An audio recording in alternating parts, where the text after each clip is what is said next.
सभी 10th class के विद्यार्थियों का इस चैनल में आपका स्वागत है। देखो, आज का जो हमारा लेक्चर होने वाला है, इसके अंदर आपको जो चीज़ें देखने को मिलेगी वो रियली आपको एग्ज़ाम में देखने को ज़रूर मिलेगी। तो इसके लिए हमें पढ़ना पड़ेगा। सबसे पहले ही यूनिट में से कोई ना कोई रिएक्शन आपको एग्ज़ाम में देखने को ज़रूर मिलती है। तो उन सभी रिएक्शन के बारे में हम यहाँ पे चर्चा करने वाले हैं। इनसे बाहर कोई रिएक्शन नहीं जाएंगी। तो यहाँ पर हम कितने प्रकार के रिएक्शन पढ़ेंगे, इसके बारे में मैं पहले यहाँ पर लिख देता हूँ।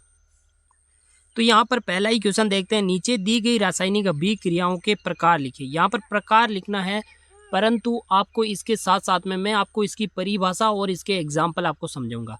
तो पहला क्वेश्चन है, पीबी यानी लेड कॉपर क्लोराइड के साथ में मिलकर लेड क्लोराइड बनाती है। तो यहाँ पर कुछ नहीं हो रहा है। आप थोड़ा सा ध्यान से अगर रिएक्शन को देखोगे तो आपको हर एक रिएक्शन पकड़ में आ जाएगी और आपका क्वेश्चन सही हो जाएगा। देखो, यहाँ पर पीबी के साथ पहले कुछ नहीं है, परंतु यहाँ पर पीबी के साथ क्या आ गया, क्लोराइड आ गया है ना, क्लोराइड है ना। तो यहाँ पर क्या हो रहा है, क्लोराइड इससे हटकर इस पे लग रहा है, यानी एक से टूटकर दूसरे पे लगना, एक से टूट के दूसरे पे लगना, इसे कहते हैं विस्थापन। तो ये हमारी रिएक्शन कहाँ चली जाएगी, पहला क्यों आंसर हमारा किसका हो जाएगा, विस्थापन अभिक्रिया का। तो विस्थापन का मतलब क्या होता है, ये इधर वाले सारे के सारे क्या कहलाते हैं, अभिकारक, और इधर वाले क्या कहलाते हैं, उत्पाद। तो अभिकारकों में दो अभिकारकों में से एक अभिकारक टूटकर दूसरे अभिकारक के साथ में मिल जाता है और उत्पाद का निर्माण करता है। तो ऐसी रिएक्शन को बोलते हैं विस्थापन अभिक्रिया। अगला क्वेश्चन क्या है, मैग्नीशियम ऑक्सीजन के साथ मिलकर मैग्नीशियम ऑक्साइड बना रहा है। यानी जहाँ जहाँ पर दो अभिकारक मिलकर एक उत्पाद का निर्माण करते हैं तो वहाँ पर संयोग होता है, जुड़ता है। तो यहाँ पर इसे कहते हैं संयोजन अभिक्रिया। अगला क्वेश्चन क्या है, जल्दी से देखते हैं। अगला है, जिंक ऑक्साइड कार्बन के साथ अभिक्रिया करके जिंक अलग और कार्बन ऑक्साइड यानी कार्बन मोनोऑक्साइड बना रही है। तो यहाँ जिंक से ऑक्सीजन हट रहा है और कार्बन के साथ लग रहा है। जब जब ऑक्सीजन हटता तो उसे बोलते हैं अपचयन, अपचयन। और जब जब ऑक्सीजन किसी के साथ लगता तो उसे बोलते हैं ऑक्सीकरण। क्या बोलते हैं, ऑक्सीकरण। जब ऑक्सीकरण और अपचयन दोनों ही एक साथ किसी रिएक्शन में होते हैं तो उसे बोलते हैं रेडॉक्स अभिक्रिया। तो ये हमारा जो आंसर चला जाएगा वो कहाँ जाएगा, रेडॉक्स अभिक्रिया के साथ में, है ना। अगला क्वेश्चन है, जिंक ऑक्साइड हाइड्रोजन के साथ, है ना, अभिक्रिया करके उत्पाद में कॉपर अलग और हाइड्रोजन के साथ ऑक्सीजन लग जाता है। अभी बताया था हमने, ऑक्सीजन जुड़ना ऑक्सीकरण, हाइड्रोजन जुड़ना या फिर ऑक्सीजन हटना अपचयन। तो यहाँ पर ऑक्सीजन जुड़ रहा है और अपचयन दोनों हो रहा है। तो ये अभिक्रिया भी कहाँ चली जाएगी, तो ये अभिक्रिया भी हमारी कहाँ चली जाएगी, किसके साथ, रेडॉक्स अभिक्रिया के साथ। अगला क्वेश्चन है, जिंक सल्फेट कॉपर सल्फेट यानी कॉपर सल्फेट जिंक के साथ अभिक्रिया करके, देखो यहाँ क्या हो रहा है, जिंक सल्फेट बना रहा है। तो जिंक सल्फेट बनाना, यहाँ पर इससे टूटकर इसके साथ लगना, एक से टूटकर दूसरे पे साथ लगना। अभी एग्जाम्पल दिया था हमने, तो ये एग्जाम्पल हो जाएगा विस्थापन अभिक्रिया का। तो ये एग्जाम्पल किसका हो गया, विस्थापन अभिक्रिया का।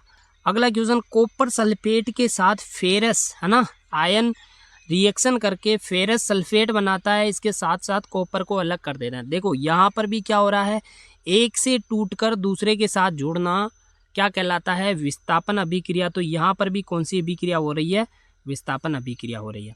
अगला क्वेश्चन है, AgNO3 KCl के साथ अभिक्रिया करके AgCl और KNO3 बना रहा है। यहाँ पर क्या हो रहा है, थोड़ा सा इसको थोड़ा डिटेल से देखते हैं।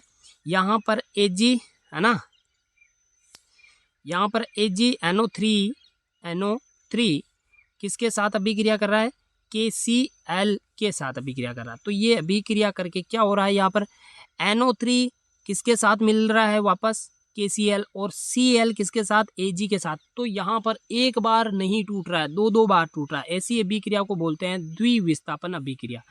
तो यह जब जब दो बार विस्थापन हो, दो यहाँ पर उत्पाद अभिकारक कितने हैं, एक और दो, दोनों में दो दो आयन, अलग अलग क्या है, परमाणु है, और दोनों अलग अलग एक दूसरे को विस्थापित कर रहे हैं। तो दो बार विस्थापन कर रहे हैं, तो ऐसी अभिक्रिया को बोलते हैं द्विविस्थापन अभिक्रिया। अगला है, कैल्शियम ऑक्साइड H2O यानी जल के साथ अभिक्रिया करके कैल्शियम हाइड्रोक्साइड बनाते हैं। देखो यहाँ पर 2 है, 2 जुड़कर 1 बना रहे हैं, तो यहाँ पर संयोजन अभिक्रिया हो रही है। कौन सी अभिक्रिया? संयोजन अभिक्रिया। परंतु इसके साथ साथ जब जब किसी अभिक्रिया में ऊष्मा निकलती है तो उस अभिक्रिया को बोलते हैं ऊष्माक्षेपी अभिक्रिया। ऊष्माक्षेपी अभिक्रिया। और जब जब कोई अभिक्रिया में ऊष्मा लेती है तो उसमें बोलते हैं ऊष्माशोषी अभिक्रिया। तो यहाँ ऊष्मा निकल रही है तो ये ऊष्माशोषी क्रिया भी कहलाती है। अगला है फेरस सल्फेट अभिक्रिया करके Fe2O3 SO2 और SO3 में बदल जाता है। देखो यहाँ पर एक टूटकर 2 या 2 से अधिक में टूट रहा है। एक है, एक अभिकारक जब जब अधिक में टूट जाता है, एक मिलकर अधिक में टूट जाता है तो टूटने को बोलते हैं वियोजन। और यहाँ पर भी अभिक्रिया हो रही है, कौन सी? वियोजन अभिक्रिया। तो ये अभिक्रिया किस में चली जाएगी? वियोजन अभिक्रिया में। अगला है लेड नाइट्रेट, जो कि PbO में और NO2 में और O में बदल रहा है। देखो यहाँ पर भी टूट ही रहा है, तो ये भी अभिक्रिया किस में चली जाएगी? वियोजन अभिक्रिया में। Na2SO4 और BaSO4। देखो यहाँ पर दोनों जगह SO4 नहीं होगा, BaSO4 बना तो इसका मतलब यहाँ पर क्लोराइड होगा। क्या होगा? यहाँ पर BaCl2 होगा। तो BaCl2 के साथ अभिक्रिया करके BaSO4 बना रहा है। यहाँ पर भी 2 बार विस्थापन हो रहा है, ये इसके साथ जुड़ रहा है, ये इसके साथ जुड़ रहा है। इसका मतलब 2 बार अभिक्रिया जब जब होती है, 2 विस्थापन होते हैं, द्विविस्थापन अभिक्रिया कहलाती है। अगला क्वेश्चन क्या है? देखो लेड ऑक्साइड कार्बन के साथ में क्या बना रहा है? लेड और कार्बन डाइऑक्साइड। तो यहाँ पर ये वो हो रही है जो अभी हमने थोड़ी देर पहले देखी थी। ऑक्सीजन यहाँ से हट रहा है, ऑक्सीजन इसके साथ लग रहा है, तो ऑक्सीजन हटना अपचयन और ऑक्सीजन जुड़ना ऑक्सीकरण। जब जब दोनों होते हैं तो क्या कहलाता है? रेडॉक्स अभिक्रिया। तो ये किस में चला गया? रेडॉक्स अभिक्रिया में।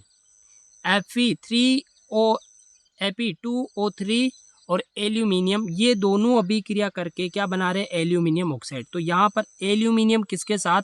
ऑक्सीजन के साथ लग रहा है और Fe को बाहर निकाल रहा है। जब जब 2 अभिकारक में एक किसी को धक्का मार के निकाल देता है या फिर किसी दूसरे के साथ जुड़ जाता है ना, किसी के साथ जुड़ना या फिर किसी दूसरे को धक्का मार के निकाल देना, ये कहलाती है विस्थापन अभिक्रिया। और ये विस्थापन अभिक्रिया हो जाएगी या ये विस्थापन अभिक्रिया। ठीक है ना।